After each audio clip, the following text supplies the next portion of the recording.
Welcome back, guys, to the On Game Show. My name is Sylvester. Everybody calls me Sly. Today, I got with me, of course, my two co-hosts, Cam, And Cam. Rogers and Cam Holland. Today, we are joined today with a very important guest, a gentleman by the name of Angelo. He is a prepared citizen. Yeah, If you want to, citizen. a lot of people call us preppers, but I just call it being a prepared citizen. Yeah, Nice. absolutely, guys. Let's get into that. So we're gonna be playing Uno and stuff today. Yeah. But we do want to go over everything that entails with what you do. So give us a brief introduction of yourself with that, and then I want to jump into, like I said, all the stuff that we were talking about, everything that you brought with us. You brought a bunch of stuff that he's gonna be showing us on camera and everything. So let's go ahead and jump into it. All right. All right, so my name is Angelo. I go by Low Key Prepper on TikTok. I got other socials as well, but that's where I make most of my content. I basically started making videos about just basic citizen preparedness because I feel like a lot of people in this day and age don't pay attention to being prepared for simple things like not having food or not having water or not having electricity. The list goes on, but. Anyway, so that's just kind of like a real quick version. I try to practice doing as many things that can help me prepare for bad situations as possible, and I'm working on talking more to people and trying to spread this knowledge around because I feel like everybody deserves to have it. I'm not trying to charge people money for courses or any of that. I feel like this knowledge should be public information, and we should probably practice these things a lot more often, and we should try to make the idea of preparedness more mainstream. I love that, and I really, I work in finance. That's my specialist, and so, I talk to people daily about having a budget and preparing for what is going to be the worst. And I have thought several times myself. I'm like, okay, if it doesn't matter how much money you have in the bank, if shit hits the fan, if things go bad, a currency isn't going to matter. Doesn't matter how much you have in your Roth IRA or a 401k. Like you're going to want to be able to survive. And can you tell me a little bit of like what brought this on for you? Like where did this importance come from? So, let's see here. I've been doing this now for about, let's say, coming up on 7 years now. I've been kind of into this. When I was 20, I'm 29 now. When I was 23, I was starting to get into firearms and stuff like that, buying my first gun and all that. Yeah. I bought my first pistol when I was 21, and because that was, you got to be 21 to buy a concealable firearm and stuff like that. So I bought one. I didn't know anything about them. I bought a couple of, crap ones, and so over the next 2 years, I kind of got into the. It's funny. I didn't really even get into watching YouTube videos or trying to Google things, or I was just not an online person until I was almost 24. Nice. Yeah. So 23 going on to 24, I was YouTubing stuff, kind of getting into that, learning more about guns, firearms, stuff like that, and in that process, YouTube does what YouTube does, and it led me to preparedness videos and different preppers on YouTube, and that's kind of what sparked that idea because it wasn't even on my radar before then. So basically, YouTube led me down the rabbit hole of preparedness. I ended up following a couple of different people, and over the years, I've refined who I think is full of shit and who's not, in my personal opinion, and I've went so far as to take some of these ideologies into practice in my everyday life, and through that process I've done everything from learning how to pick proper firearms, how to properly take care of them, how to use them safely, all the way down to food, water storage, and medical, and how to actually properly use those things and understanding them well enough to teach those ideas to other people. yeah.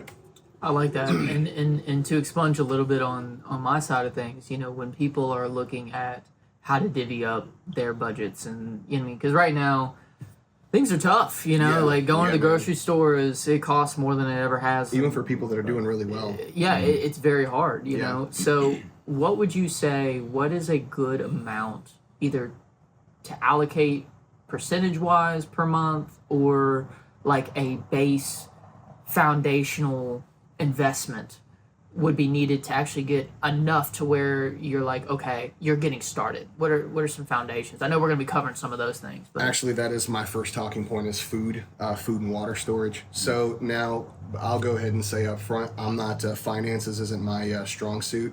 I'm working better on like, you know, learning how to like properly create budgets for myself and stick to them. Yeah. So we all what are. I- We all are, and sticking to them. I can't. I can't. That part. I can't. Yeah, I can't exactly. I couldn't exactly give you an exact dollar amount to allocate towards preparedness every month. That's going to depend on the person and the budget. What I can do is I can give you an ideal amount that you should have of food and water, and I can give you kind of an understanding of how to get there. Without being too specific on price and stuff like that. Yeah. So Fair enough. So You're basically, focused on what you need exactly, rather than and you know it's the money and stuff. Basically, is, my job is to tell you what it is that you need to have, and your Gotcha. job is to learn how to make your budget work Make it happen. for you to Yeah. get those Absolutely. things. All I can do is give you the information. It's up to you to figure out how to get the items. Gotcha. I think that's more than fair. Yeah. And speaking of preparing, let's go ahead and get these dealed out. What do you think? Yeah. Let's do it. And real quick, y'all, I'm gonna close this window. My apologies. I forgot that I left it open. Make sure we don't have road noise. All right. It's all good. So, nice little yeah, little it's a- cityscape going there. I didn't even notice it until the window shut. Yeah, I was sitting there listening to it, and then I heard a couple cars go by that I was just like, dude, turn your shit down. All right, guys. I'm gonna throw these out there. Who's the teams again? Oh, were we gonna go over the stuff that he had brought first? Yeah, we can do that. Yeah, we can let's do do that. Okay, so yeah. All right, so basically, I'm going to be going over two different kinds of medical kits. Basically, just an all-out trauma kit. Yeah. I put mine together myself, all the components in them. I source all the components and put these together Make sure myself. that the camera can see that. There's Yeah, can you One of hold it? Can you those. hold it kind of in front of you right there? Beautiful. Thank you. yep. That's in a then- very like It's a robust kit. yeah, that's So nice. that's like that. This is going to be a front to back, everything you need, nothing you don't kit. Cool. This is going to be good for everybody. This Can you, other one, can you set that right here in the middle yeah. as well? Just as you That- go through them, just up here. This please. It's like show and tell. Like I'm Yeah, gonna be like, right. wow. This is my ankle kit. That's so This cool. is a smaller version of that. This goes on my ankle. I wear this every single day. And you can ask Sly. He sees this lump on my left ankle every single day. That's what this is. That's cool. I'll get into that in a minute. But Okay. that's an everyday carry trauma kit. You can for the ankle. And then the other thing I have, and we'll talk about this like probably at the end. These are going to be. This is an EMP proof bag. And in here, Oh shit. what's it going to be? Yeah, yeah. No, it's just a couple of walkie-talkies, nothing fancy. These are about $150 for this pair, and this is just to articulate the importance of communication. If something happens and your cell phone stop working and you're with somebody, you can toss your buddy one of these, and you can communicate with each other if you get a little distance between you. And this bag right here keeps them safe in case of any kind of electromagnetic pulse situation. Yeah. So that's what I brought to talk about today. And as far as items go, we're going to talk about a couple other things, but these are the items. And for some of our viewers that don't know, you know, an EMP is mostly also like from nuclear warheads going off, So- as well as So EMPs can be triggered by a couple of different things. Yeah, nuclear warheads being detonated a certain amount of distance above the atmosphere. That's one of the ways that can happen. It can also happen through somebody triggering the electrical grid. Like, I'm not a hacker or anything like that, but if you are a seasoned hacker, it's not very difficult to hack into certain databases and mainframes and stuff like that. And now I'm sure somebody's going to be like, dude, this guy doesn't know what the hell he's talking about. You've admitted to it. Discard the descriptive words that I'm trying to use to try to sound intelligent about hacking. The idea, though, is that somebody who knows a lot more than I do about a computer can get into our electrical grid and shut stuff down and basically cause the exact same type of temporal damage as an EMP would. The other way is from solar flares from the sun, but that one's like not very common. No. So- not common at all. And this bag protects from that. So if you have, if the bag is a decent bag, if you have a cell phone in there, it's supposed to protect electronics from those waves. Essentially, all it does is it sends the current over it and doesn't touch what's inside of it. So the current's allowed to pass through it. That's why it's got this little lining in it. Now, But yeah. do you think that would be beneficial to have your phone in the case that like our phones, like, okay, If the cell towers go down, it doesn't matter. right, If the so cell it'd be towers or we have issues with the satellites, it doesn't matter. basically useless. So and- even if you had it in there, okay, it still works, but it doesn't work in the sense of being actually These useful. will work. These will work. Yeah, Because right. these operate on their own independent Right, frequency. yeah. But cell phones and stuff like that, if you have problems with the cell towers or you have issues with satellites, it's not done going to for. matter. Yeah. And so you can get on anybody else who has a walkie-talkie as well, but also dish one out to like a buddy or Yeah, if you're using like these same kind of walkies or ones that I'm also still learning a lot about comms and stuff like that. I'm just now getting into ham radio and stuff like that. I've had a little Baofeng UV5R. It's a very entry level ham radio, but very different, operates on different frequencies than these. These are like really easily interceptable and stuff like that. You don't need any license to operate these. To operate a ham radio license, to operate a ham radio, you need a ham radio license, and there's a little test thing that you have to go through and stuff like that, so that you understand what frequencies you're legally allowed to use and which ones you're not, and all that kind of stuff. Got it. It's also a real nice way for the government to track what you're doing. and So- know who has one. I Exactly. suppose. Yeah. Know who has one, has access to their frequency. If ever comes a time where they feel like it's necessary, where they need to be listening to what you're talking about or whatever, but there's ways around that. Beautiful. All right, cool, like dude. that. Let's jump on another one of these.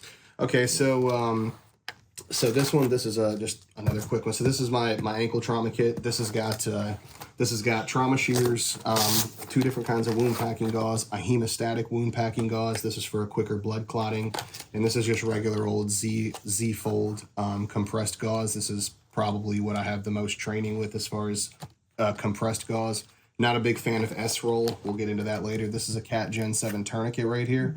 I'll pull this one out and demonstrate for you how that works in a little bit. And then over here I got some rubber gloves, because if it's wet and not yours, you don't want to touch it. These gloves aren't to protect the person you're working on. They're to protect you from their fluids. Got it. And then some fold flat duct tape back there, because duct tape, good duct tape sticks to blood, sweat, and tears. So that's the ankle kit. It's a very, very simple, straightforward kit. And then this guy right here, this is going to be a much more comprehensive IFAC. This is going to have And This is- IFAC is individual first aid kit. Yep, correct. Or a trauma kit. This is going to be addressing traumatic bleed situations. This isn't your bumps and bruises boo-boo kit. There ain't no Band-Aids in this. This is for your femoral artery's been severed. This is for limb detachments. This is for wound packing situations. This is for critical bleeding traumatic situations. So in here I have 1, 2, 3 just at the front here off top. Got 3 different packs of wound packing gauze. This is a little modular all-in-one setup. This comes from a company that I really like a lot, Rescue Essentials. This, just in this one little package, there's an elastic wrap, a 4x4 gauze sponge, an ABD pad, which is a big abdominal pad, a big 5x9 gauze pad, some folded compressed gauze, so another one of these is in there, and then some fold flat duct tape all in this little package. This is a wound care kit by itself. I can take this out and toss it to you, and if you know what you're doing, this can stop a dramatic bleed.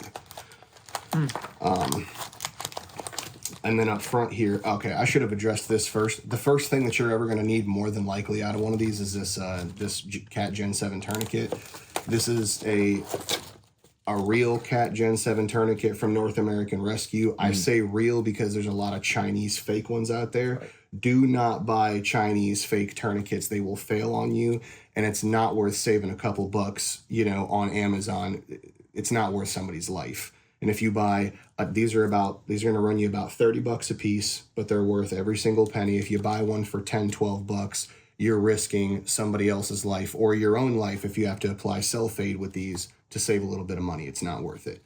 Cat Gen 7 tourniquet from North American Rescue. And then some trauma shears on the side. You want to make sure that you get halfway decent shears. You can get cheap ones. Just make sure they cut. If you want to make sure your shears cut right, take a penny, cut it in half. If it cuts a penny in half, it's good to go. This will cut through 4 layers of denim. And this is a quick way to test your shears, make sure they're good. If your shears break after trying to cut a penny, they're bullshit. Buy better ones. And you can get good ones for $15. I've gotten really good these shears right here. I got 2 pairs of these 2 years ago for like $20. These things have gone the distance, believe it or not. Then in the back here, we got everything to address your airway. This is 2 full-size hyphen chest seals in the back. These are for sucking chest wounds and for damage to the pleural space. We call your torso the pleural space. This is where things like this or just a piece of gauze applied is the only way that you're going to be able to work on this. You can't wound pack in the cavity because wound packing only works when there's a bone to pack against. Wound packing and tourniquets are for your extremities and your limbs. So then behind that, we got a nasopharyngeal airway, an NFA. This is for your nasal cavity. It's important that you have a nasopharyngeal airway and not an oral pharyngeal airway in your kits because this doesn't enact the gag reflex. So you can apply this on somebody who's awake. An oral pharyngeal airway goes in your mouth and it'll make somebody gag, and if they're awake, it won't work. So keep one of these around, and it's got some little lubricant in there because you're gonna need that to put it in. You gotta lube those holes up. Gotta lube them up, man. Yeah. And also too, if this comes with training, we'll talk about this later, but if you ever have to use one of these, you never want to use one if there's damage to the eye or nose area, because then you could try to put it in and it might go up instead of down, and then it could induce a traumatic brain injury in somebody. Wow.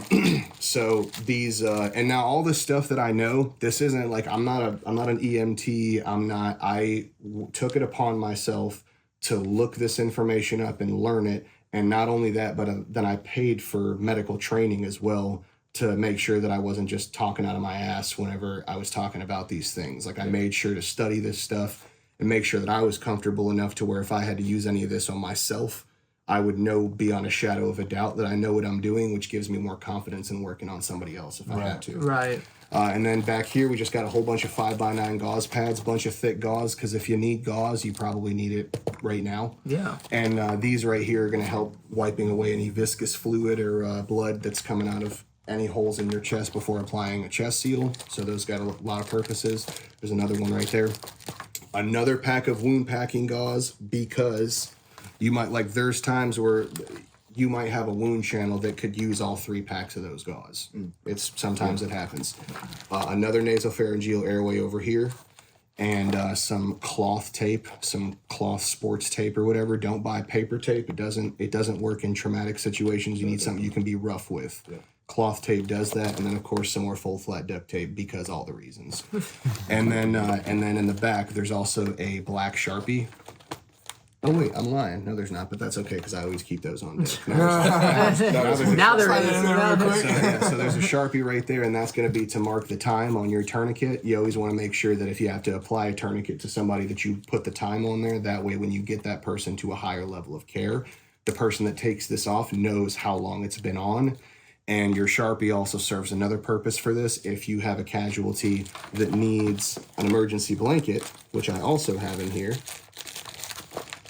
And is that for like shock? So yeah, so the emergency blanket is to keep your patient warm, even if it's really hot outside. When you lose a lot of blood, you get cold, and blood is the taxi that taxis oxygen to your brain, and so it also heats your body up, obviously. So when you lose blood, you get cold, and people die of hypothermia sometimes and hypovolemic shock if they're not kept warm in a traumatic bleed situation. So in that situation, if you have to cover somebody up in a blanket, you want to write a T on their forehead so that if higher level of care gets there and you're not there and they're having to service multiple casualties, they'll see this person that's wrapped up has a T on their forehead, which tells them that there's a tourniquet on that person.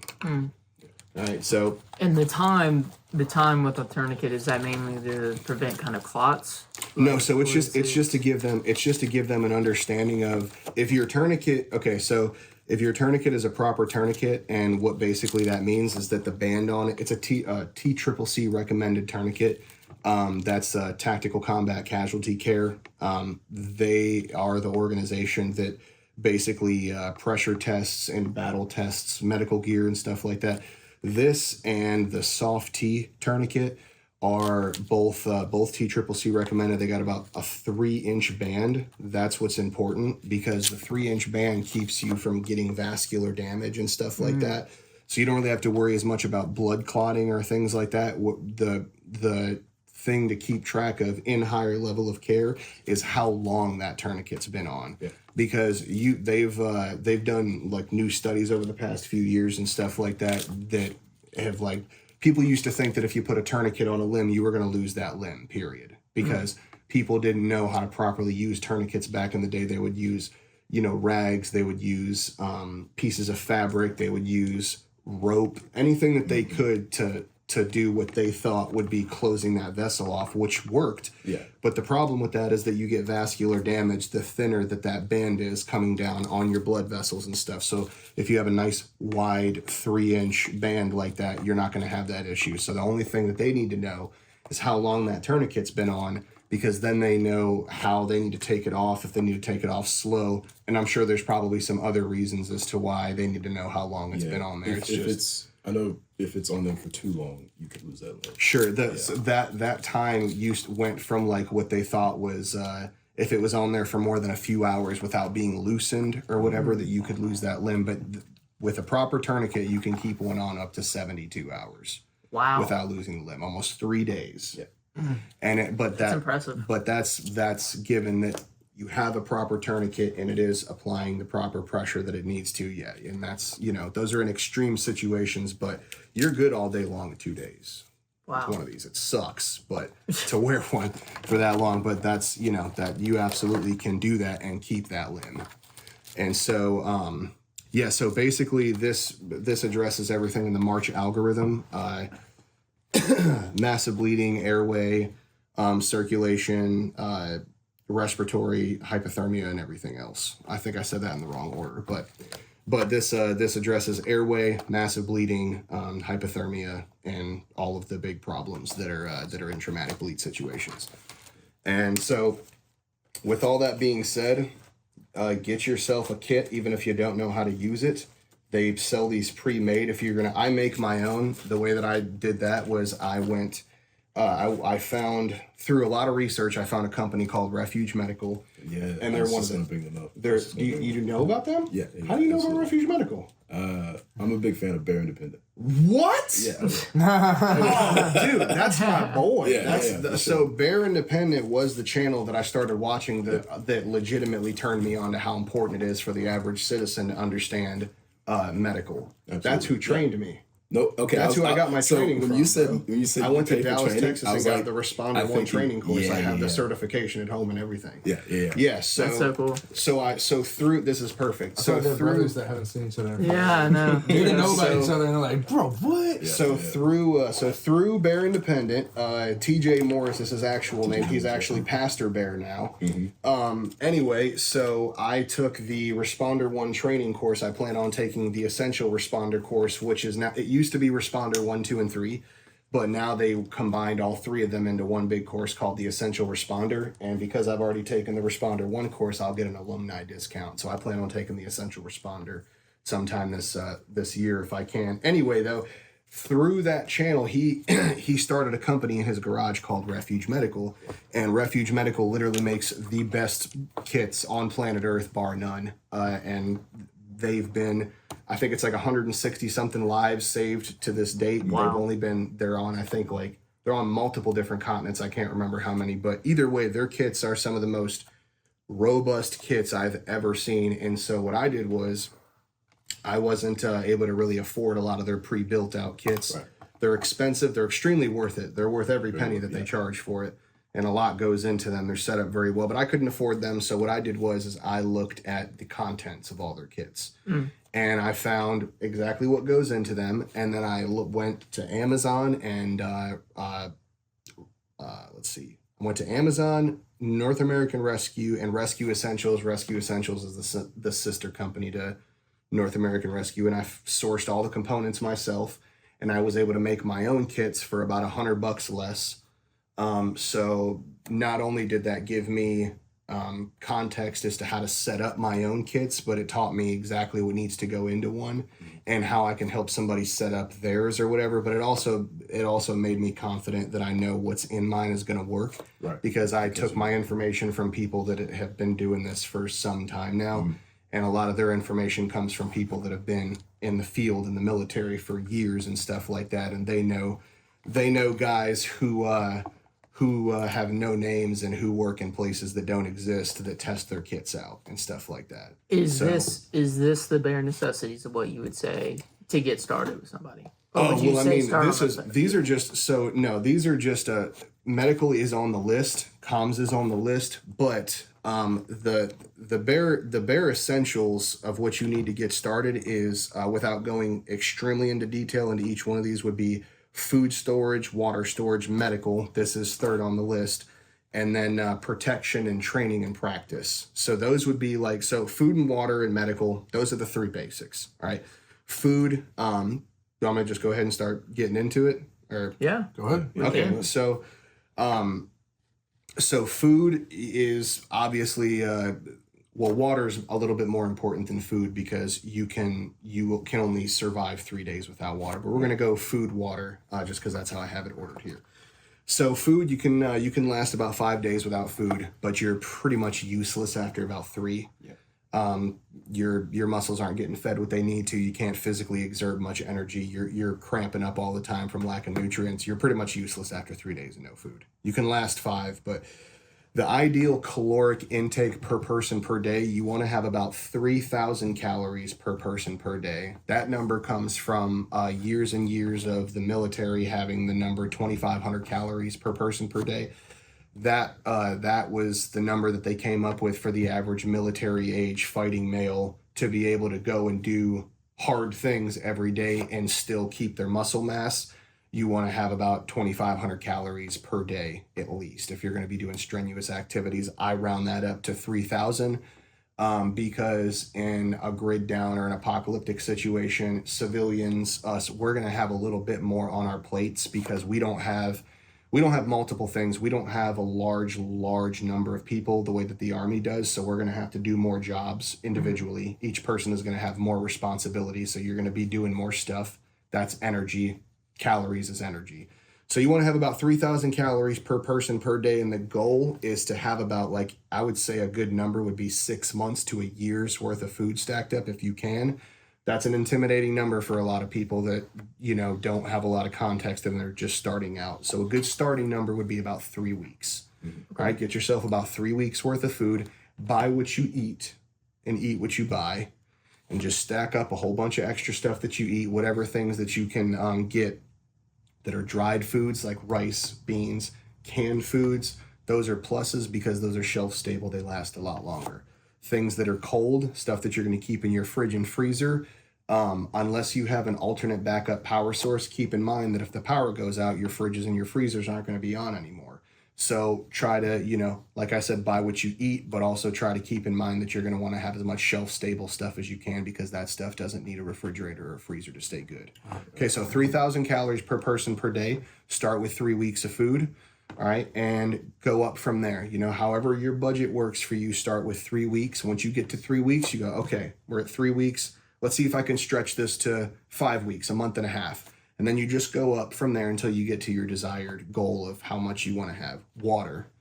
Water is the most important thing that you're ever going to need, because you can only literally survive 3 days without water. You are useless. I promise you, you're useless after a day and a half and no water. If you have no liquids in your body after a day and a half, you're going to be cramping up.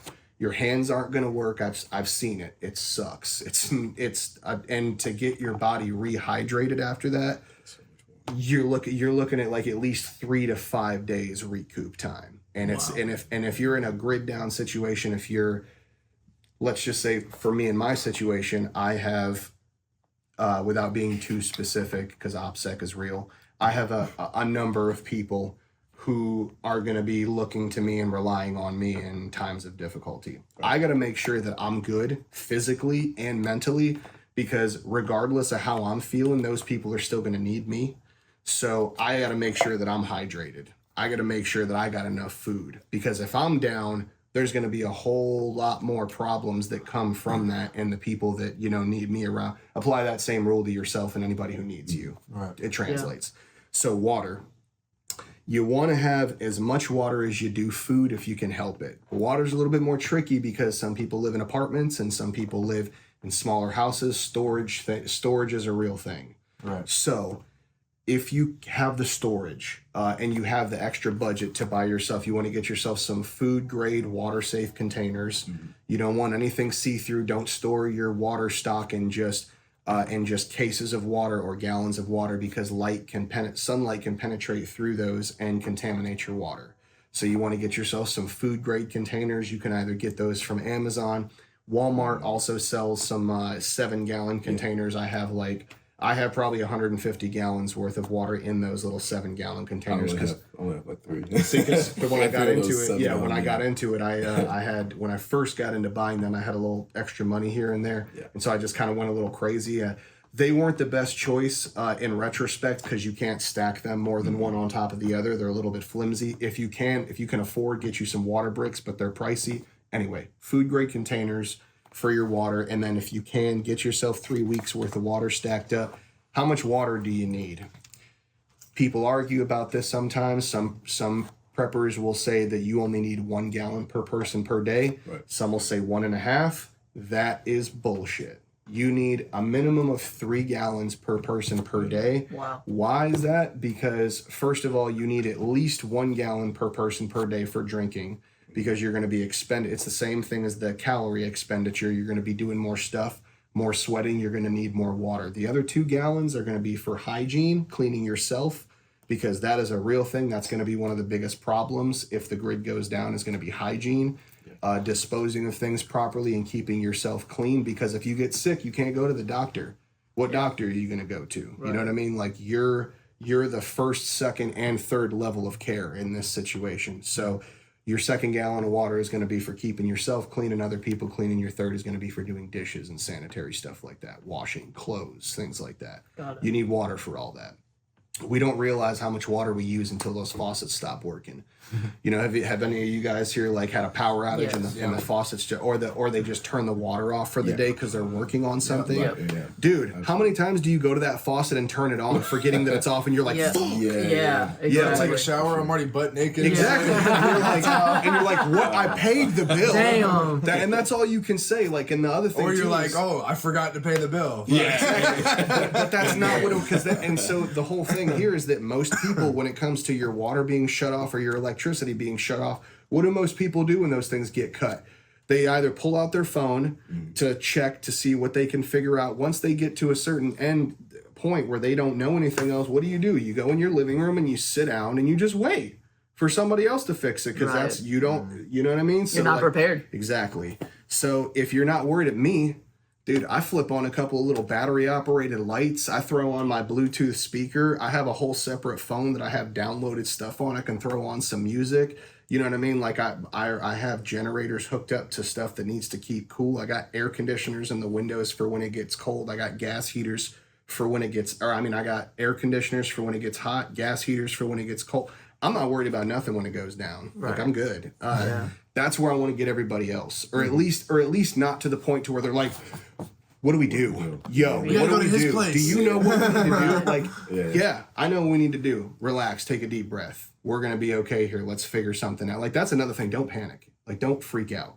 So anyway, I got a little off topic there, or a little, a little tangent, but water, 3 gallons per person per day. Store as much of that as you have the storage for, buy as many containers as you can afford. So what do we got so far? We got 3 weeks of food, 3,000 calories per person per day. If you can, 3 weeks of water, 3 gallons per person per day of medical. We've talked about these things.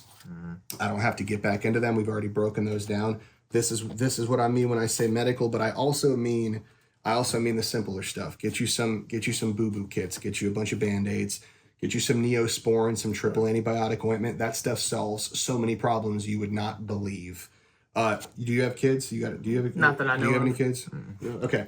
Anyway, well, Most people that have kids know the Did you just say, do I have kids? No, he said not that I know of. I was like, But anyway, Neosporin solves all kinds of problems. Doesn't have to be Neosporin triple antibiotic ointment.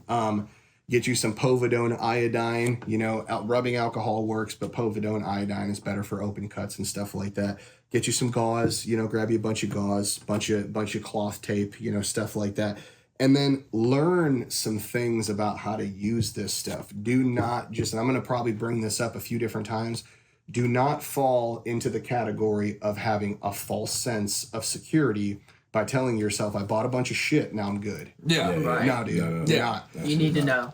That's like having a gun and if never going to practice shooting it, never Exactly. How do I actually charge shooting it in it? the Yeah, first place. exactly. Do any of you in here know how to stop a traumatic bleed by any chance? No. I do know how to pack certain Okay, instances. you said no. If I tossed you this kit right now, would you be any more prepared than you were 20 seconds ago before I handed you that kit on how to handle a medical situation? As far as actually identifying what everything is in there, I'd have a better sense of all that. But as far as actually putting it to Knowing use, how to use it.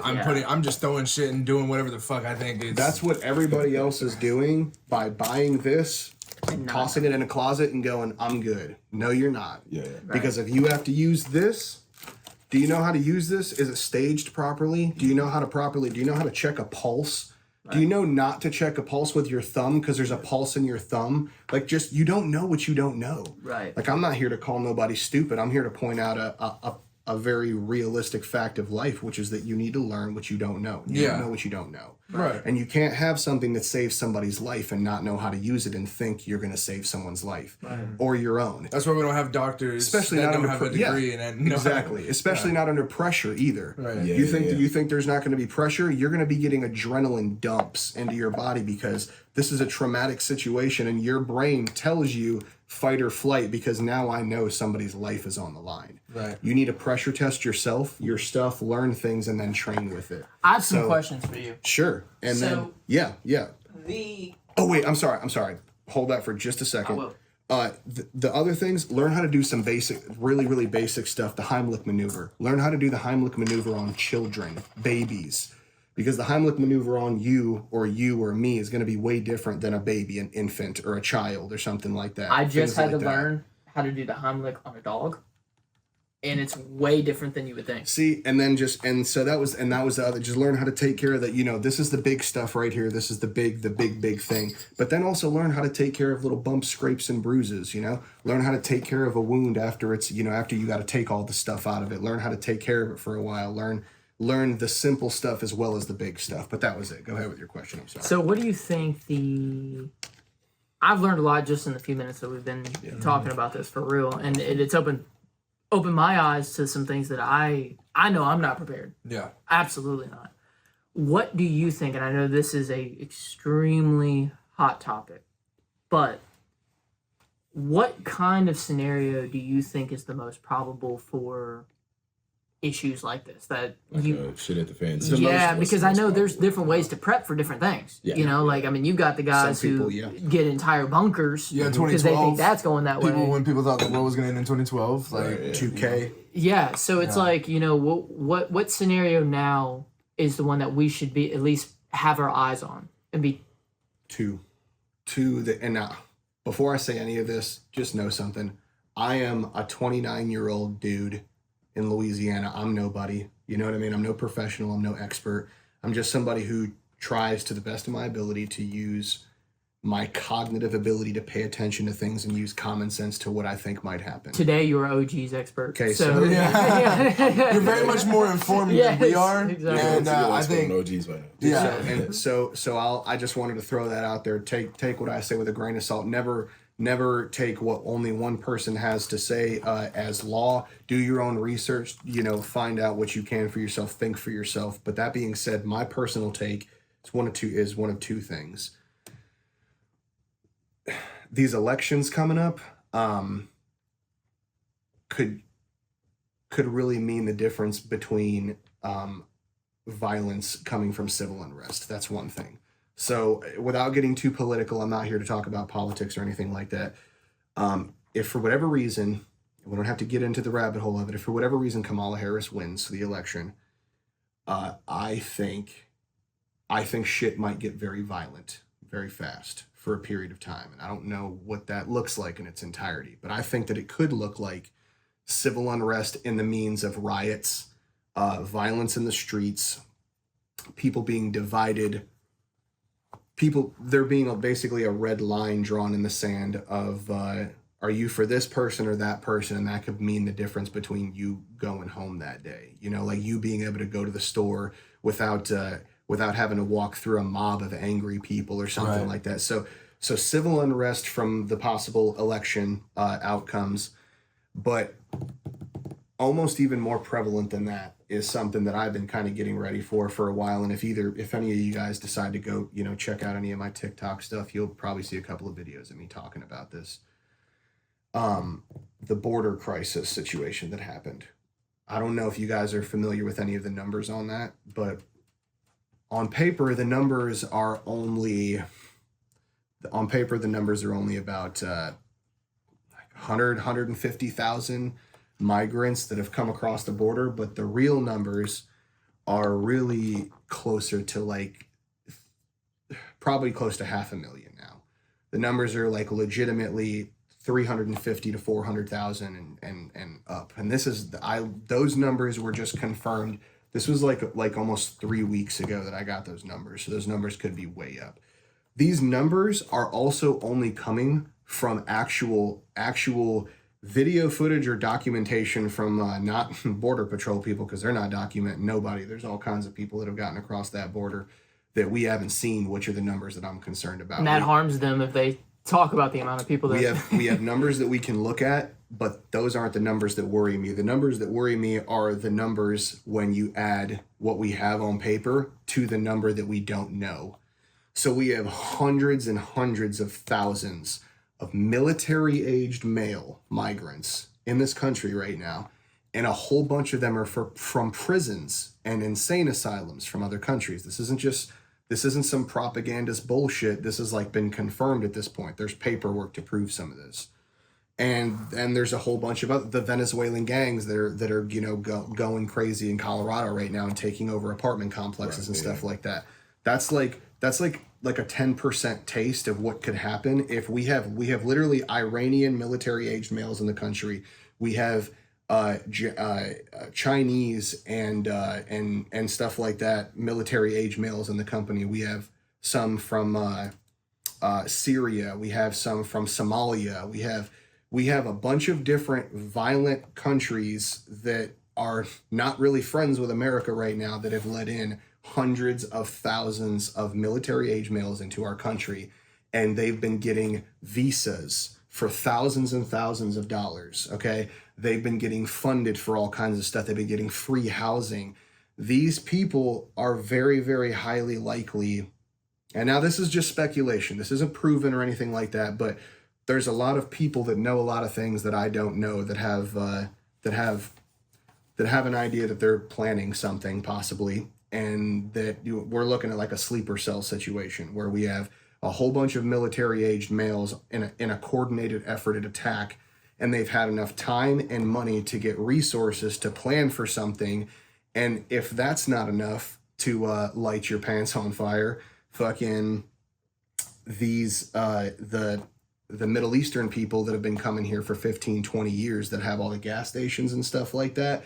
Yeah, I don't know if y'all know this or not, but they're tax exempt. They don't have to pay taxes because of certain laws, and all they have to do is sign their business over to their next family member, and now they don't have to pay taxes on that business.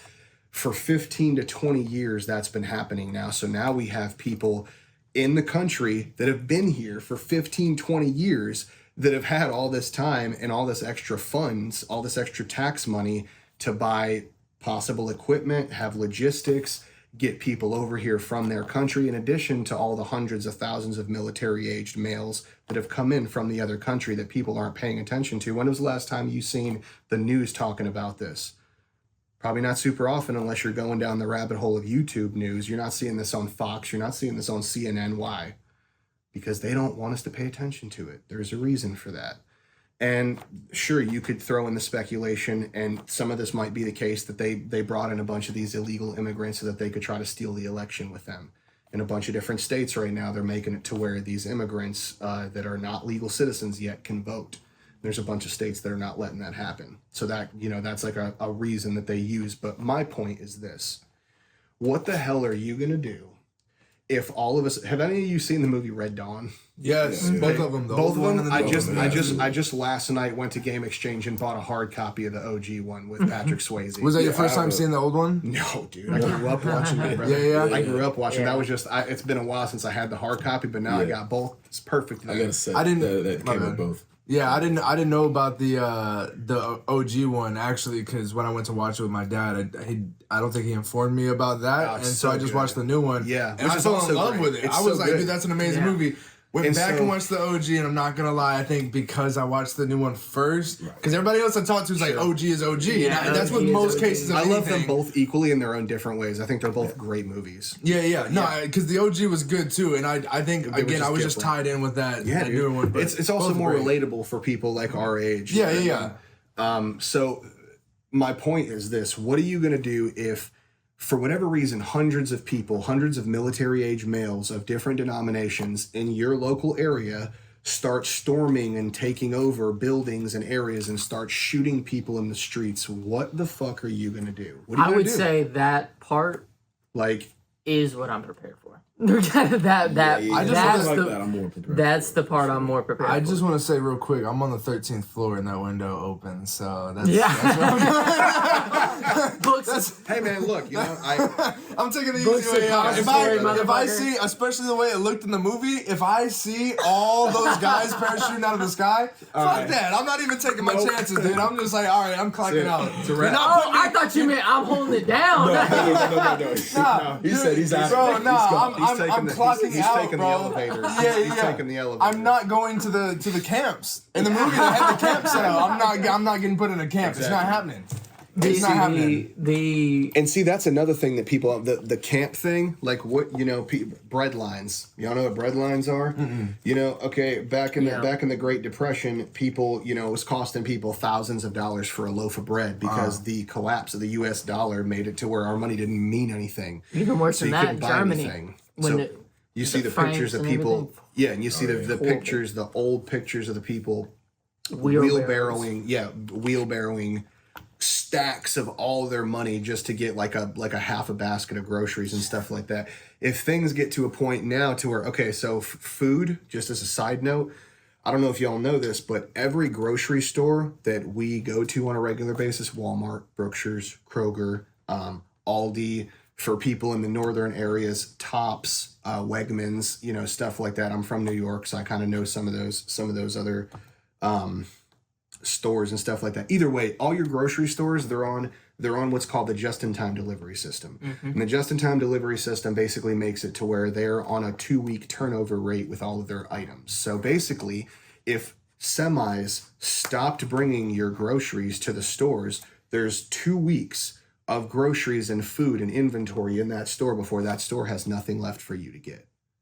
So at that point, if for whatever reason that happens for an elongated big period of time, then the government's going to step in and start saying, well, yeah, we can give you some food if you come down to the bread line, or if you want to get biblical about it, if the mark of the beast, stuff like that.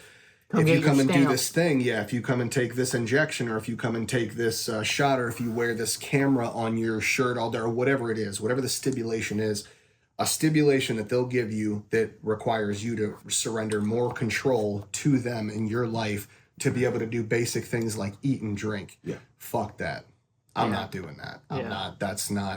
I would much rather organize with a group of people, self-sustained. Go out with a bang, machine guns and shit, boy. Yeah, dude. Letting that It's shit like fly. Hell yeah. And I'm not going out, I'm not going out there trying to get into as many That's what gunfights Steve- as possible.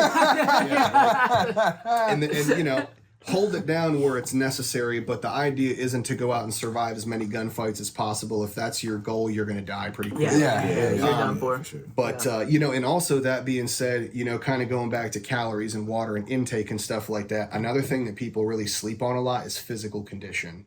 That's something that I've been really drilling down on lately. Like, I've kind of went back and forth on, getting into good shape and stuff like that.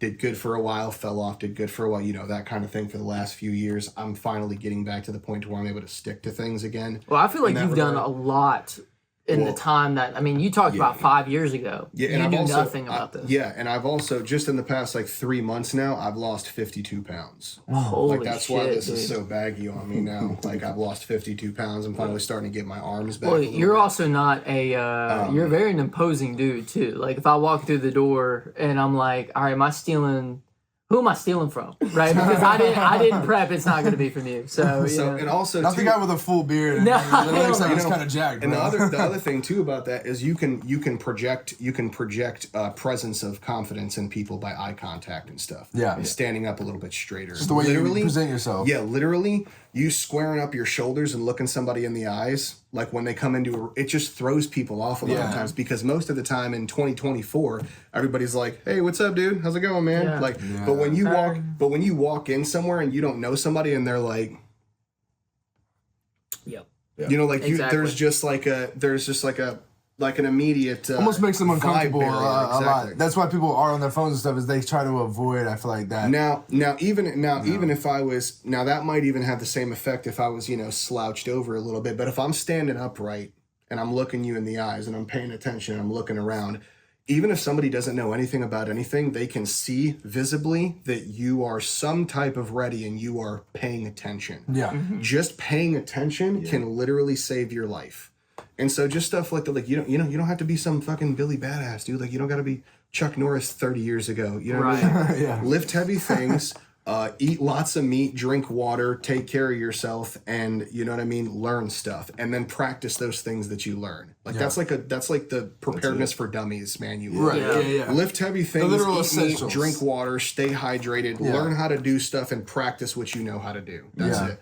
Like and that's you know I kind of wanted to go into that can bring me into the you know the protection and then training and practice version of this. Look, all this stuff is great. I've already mentioned that it's important that you use your things, but like use your things. Yeah. Like if you buy a chest rig, go out with some friends and walk with that thing. Load it out how you think it should be loaded out with some stuff in there and go out and walk a few miles with it.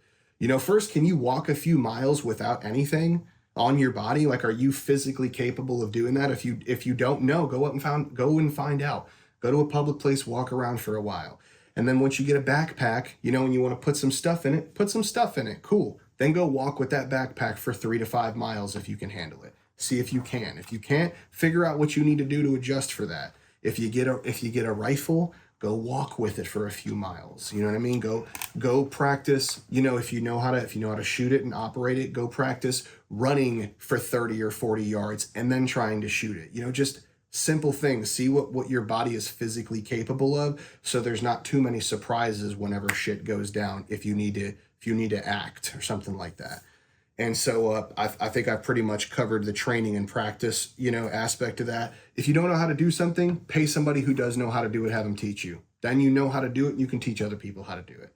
You know, and if you really give a shit about your people and you're one of the only people who can afford the training or something like that, be a little selfless. Pay for the training, get the knowledge, teach your people for free. If you care about them, giving them what you paid for free might save their life and keep your friend around. You know, like that's worth it to me. Right. Stuff like that. And so protection. Just gonna touch on that real quick. That's like an entry level thing. A lot of people don't know where to start with that. Should I buy a pistol? Should I buy a rifle, a shotgun? Like, buy yourself a rifle. Get yourself something chambered in 5.56. Okay, simple. Get it with a 16-inch barrel. Nothing crazy. Get yourself a white light for it. A white light for the front. A red dot. A set of backup iron sights, and a sling for it. Good to go. Doesn't need to be anything super fancy. It doesn't need to be some $2,000 Daniel Defense. Get yourself something that you can afford. Put yourself those items on there. A red dot, backup sights, a sling, and a white light. That's good to go. Practice with it. How much ammo would you recommend? I would recommend that you buy, if you're in a state that allows for 30 round mags, I would suggest that you buy a minimum of 12 mags. I would have those, and then have yourself enough ammo to refill those 12 30 round mags at least 6 times. Got it. So that would essentially be so basically You just look mentally. Yeah, You're also. well, I was you doing the math in my head for the It's- last time that I bought fucking 9mm rounds, and I'm just like, shit, I dude. should Like, probably buy some. And 223 is more expensive than 9mm. So see, No, he was that's talking why I about- say- you were talking that's why I about say 5.56, That's huh? why I say 5.56 because a rifle in 5.56 will fire both 5.56 and 223. If you buy a rifle chambered in 223, it will not fire 5.56. which are they about the same price for those two rounds or Right around 223 is just by a few cents cheaper in some regards, but it's just better to have something chambered in 5.56 Yeah. and stack up on 5.56 because that's a slightly better round. It's a slightly more efficient round. But additionally, if you bump into somebody who's running 223, you can borrow shoot some them. ammo. Yeah. You can toss a mag. And I would recommend something in the I don't want to like the AR-15 platform. Hopefully that doesn't get anything taken down or anything. You know how they are about that. But something in that platform, mainly for mag interchangeability. If you run with some people, you no want ads on this one, it looks like. I don't know, God forbid we talk about this shit. you want to be able to you want gear interchangeability. You know what I mean? Like if I'm running this kit on my person, there's a few things that need to happen. One, if we're running in a team together, you all need to know exactly what's in this kit and how to use it. Why? Because if I go down, in my little group of homies, I'm team medic. For obvious reasons, I kind of nerd out on some of this stuff. Yeah. And it's a good thing to do. And I teach all my homies about all the stuff that I know as much as I can. Yeah. But I stay the sharpest on it because this is my shit. I love this. Yeah. So point is, you need to know about how to use this because if I go down, you need to know how to take this kit off of me. Somebody and gonna be use able it to take care of you. Like Exactly. shit. So, and that's another, we go into like modularity of kits and, convenience and stuff like that. Simple point on that is that this is a rip away kit. You see me undo that buckle, this mollies into kit, go on a backpack, a leg, whatever, but then you can grab this from where it's at and rip it off and toss it somewhere. Nice. Okay, instead of having to like undo a whole bunch of stuff, you just undo that buckle, rip it off, and toss it somewhere. And and this has an even further level of that, which is that little pack that I told you about. I could hang on to this and then pull this out and toss it to somebody else who's got a wound that they need to pack, and now this kit's doing 2 different jobs at the same time. Yeah. And so now we all know how to use this kit, and this kit has multiple purposes. And guess what? The 3 of you also have kits. And I know how to use your kit, and we know how to use each other's stuff. We have gear interchangeability. We, for the most part, know how to work all of each other's things. So now it's just a matter of making a good plan, sticking to it, and not being reckless. And you have a better chance of surviving than the 85 to 90% of general civilian people who don't pay attention to any of this. Yeah. Right. With just a few different understandings of how to use certain pieces of kit, what kits to buy, and then just understanding that you need to practice. You're now more ready with those 3 pieces of information and a little bit of practice than 90% of the fucking population. Yeah. And it just boggles my mind that it's taken 3 years of war in Ukraine, a stolen election, a complete invasion of the U.S. through our borders for people to start not looking at this as some tinfoil hat wearing pipe dream, but a possible reality. A necessity for possible life moving forward. Dudes, I don't know if you guys know this or not, but the 4 of us and everybody else who's watching this, we're about to be living through a time that the world doesn't even know how to plan for right now. We're literally living through a point in history to where we're having to learn through trial and error, and I think this is a really big step. Preparedness is a really big step for civilians to figure out how to mitigate those problems moving forward. Wow. This is the next. I think that deserves a round of applause. And man. I'm just now realizing too that just to illustrate how much this is hitting home for everybody, not just myself. We haven't fucked with these cards this entire podcast. Yeah, exactly. That's how engaging this is. So for everybody watching, look, this stuff matters. These are three guys that I only know him through work, but for the most part, we're all perfect strangers. Yeah. You know what I mean? Like, but this stuff translates because you care about your family and your friends. Yeah. You care about your family and friends. You care about your family and friends. I care about my family and friends. That's what matters.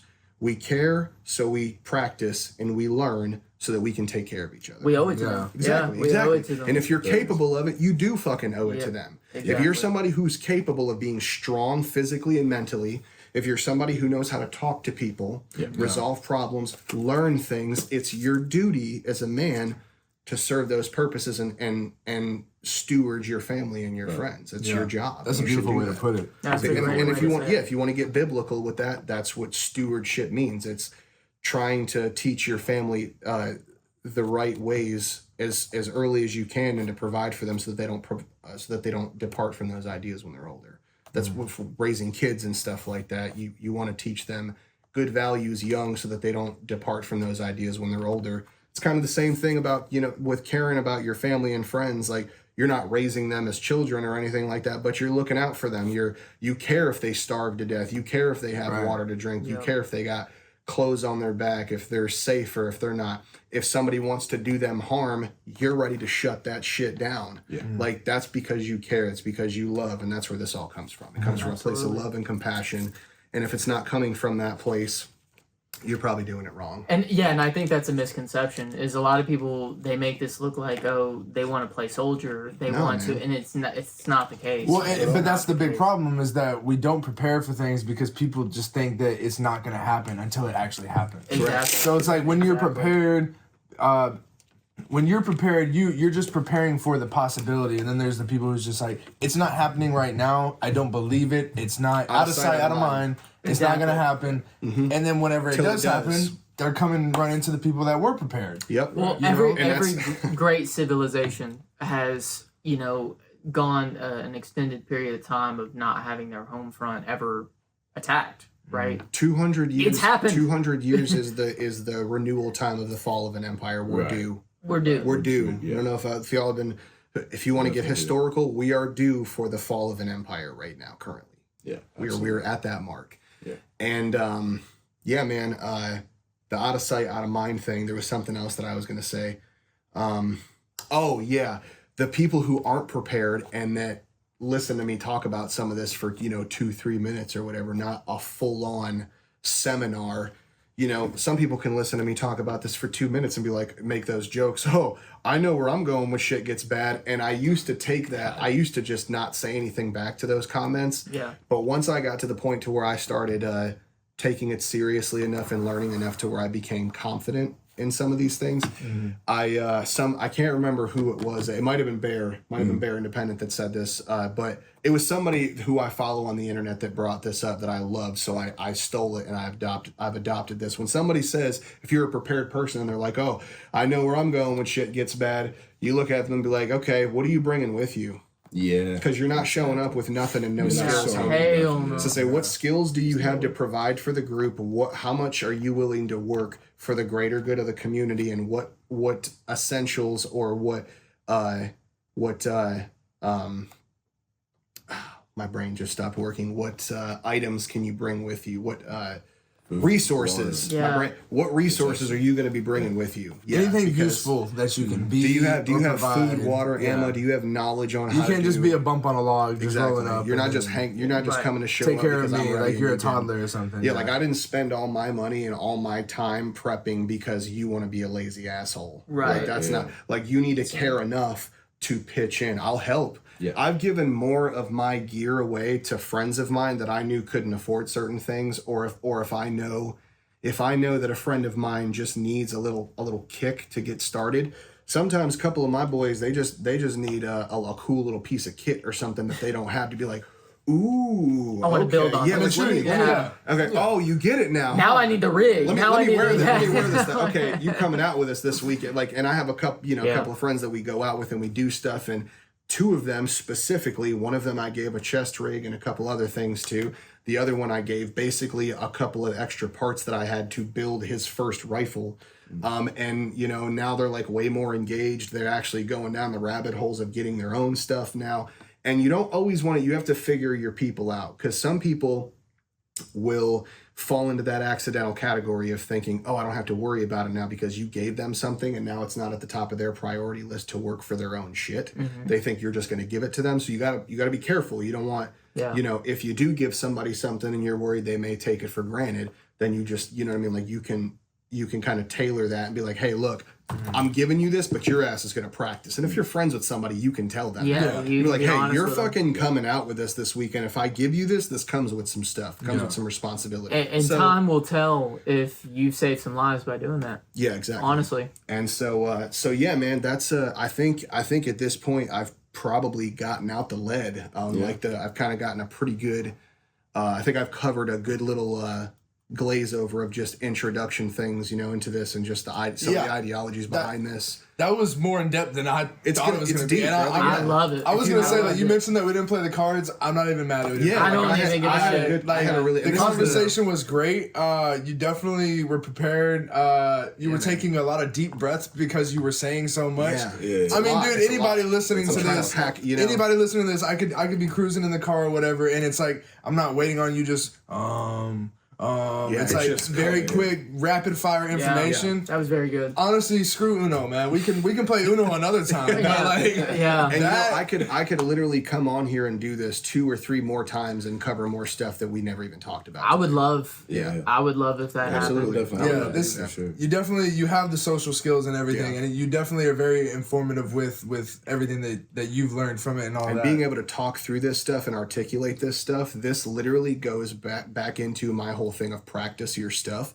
Dude, I did not used to be this good at talking about this stuff. Man. Yeah. Like, and you know, knowing certain words to use and how to articulate them, dude, that came from me like practicing through like writing music and getting good at language. and then I'm arts sure stuff like talking that. about it with people as well. And then I've always been a people person. I've always talked to a lot of people. Yeah, a lot continuing of people to have come learn me about the talk about stuff. it. And Yeah, so all of it's, it. It's Yeah. helped. It's practice. That's my Yeah. point. Is that I sound really well informed and I sound like this professional dude, but I was a dumbass 5 years ago. Like for real, I didn't know anything about anything. I couldn't tell you what a traumatic bleed would even look like. Yeah. I couldn't tell you how important it was for you to even have extra food in your house. Like there was a time where I didn't know anything. and it's the same with everything. It's the same with everything. You don't know what you don't know, and you can learn what you don't. You go to start anything new, you're not going to know anything. But that's the beauty in it, and that's Yeah, man. I mean, obviously, with putting in time shows that obviously you can learn a lot and Yeah. become way more informed than you were in the beginning of something. So And just to drill down on that point even a little further, my fine tuning of a lot of this knowledge and my ability to like have all this information at my fingertips, most of my brush up work has come from just the last 2 years.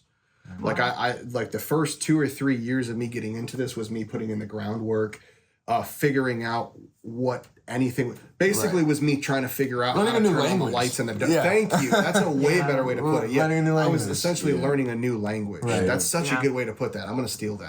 go ahead. So just essentially learning a new language, the lingo, how to say things, what abbreviations to use, dude. Oh my god, the acronyms, bro. The acronyms, a chapter only book of imagine. acronyms, bro. I'm sure you were listening to people trying to teach you, and they're using words that you're just like, okay, I'm just like, I need you. hold on a minute, man. Come on, I need you chill. to explain what the word is that you just said to me, or what the acronym stands for. Because they'll be like, oh yeah, the ACC, this, the one. It's No like, what does context that of it, even yeah. mean though? Like, I mean, we're talking at least $100 worth of notebooks, $100 worth of $2-3 notebooks just fill. Oh, and I wanted to talk about. I'm so glad this popped out. I wanted to talk about this real quick. This is this is just one of those little dumb things that I kind of geek out about. Yeah. So this is just a little list. This is literally just a little list right here, and it's a list for you can check it out. It's a little list, and I laminated that myself with a fucking vacuum sealer, man. I took a little vacuum sealer, that you use to vacuum seal food. I cut a bag down into the right size, and then I wrote a list. This is just a loadout list. And I vacuum sealed it so that if it gets wet or anything, it's weatherproof. I don't have to worry about it. But the point of this list is this idea serves multiple purposes. If you have, I just did a video today about the importance of using your stuff and the importance of of knowing your stuff well enough to where you could take 2 different chest rigs that you have and turn that into 4 or 5 different kits. Well, sometimes it's hard to remember all the stuff that needs to go in all these different kits. Yeah. Sometimes you're going to have 1 or 2 backpacks and you gotta come up with a bunch of different loadouts for that backpack and that chest rig. Well, you can make yourself a few little cheat sheet lists for yourself, and then you can write all the stuff out, highlight what you need to highlight. I'm autistic brained over here, so I like to color coordinate things and make sure everything's organized. But this is going to help you to remember all your different configurations. This is going to help you to, because sometimes it takes me 2.5, 3 hours to come up with a new loadout for something, man. Like you got to put thought into it. And then if you forget that one thing that one day, you could literally have, excuse me, an entire day trip messed up because you forgot one thing. Yeah. So making these little lists and then laminating them yourself by just vacuum sealing them. I don't know. I just thought it was a really cool cheat sheet idea.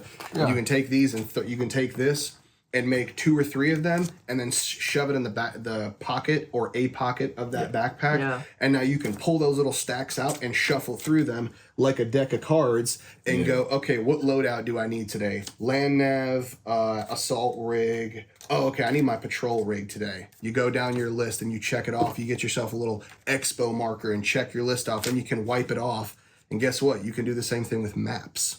Little cheat sheet maps. Flatten your map out, stick it inside of a vacuum seal bag, vacuum seal it, cut your bag down. Now you can fold that up and you can unfold that and mark on your map with your marker and then wipe it off afterwards. That's your operational security and your land navigation cheat sheet coded. Wow. Like done. So it's just like little things like that that you figure out over time by just doing stuff. And I love creating little things. I love inventing little stuff.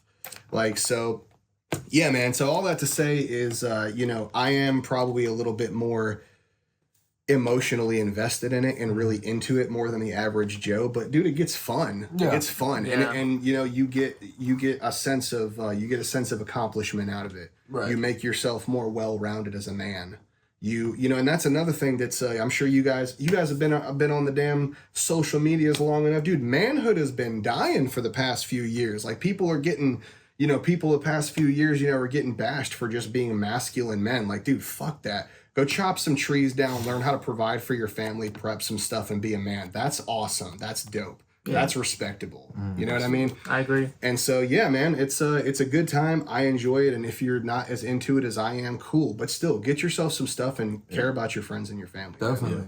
Well, there's a lot more that I want to expunge on this, and we're definitely going to have you on again. Yeah. Fuck the cards today. I'm going to say that. Yeah, dude, this has fuck been some- awesome. Sorry we didn't have a game today, This guys. has been but the game of life, the game of manhood. This is the game Yeah. that don't fucking stop. Yeah.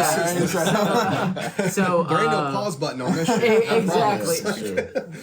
Thank you so much for coming on. Dude, absolutely. And- Thank you guys for Yeah, having me on. absolutely, I appreciate man. you guys having me Good on. having you, brother. We Appreciate you guys having me here. I This think is the we're gonna- first. This is the first time I've ever been able to actually sit down in front of any kind of an audience, and people were like, "Hey, tell us stuff that you know about this." Yeah. Like, The this is- OGs, boy. Yeah. closest that I got to this is my OGs. TikTok channel, and I don't even have like 4,000 followers on there yet. So Well, I we would just- love to get you on like the Yeah. Patreon, and maybe we can actually do like Yeah. very in detailed stuff. you stuff that know, I don't like, have to worry about. We can jump into more detailed Yes. on specific kits and everything, and like we I'd talked be about. I'd be willing Absolutely. to go even further into depth, and actually I actually have a little duffel bag that I have trainer stuff with. I've created little Hell yes. wound packing dummy arms and stuff like that from pool noodles and stuff like that. I could like literally make we could do a whole thing where I teach you guys how to use all of this trauma kit stuff. I could I teach think you. I teach you know guys how to- personally, I would love that. yeah, I can And teach you guys how then- to pack wounds, how to apply tourniquets, how to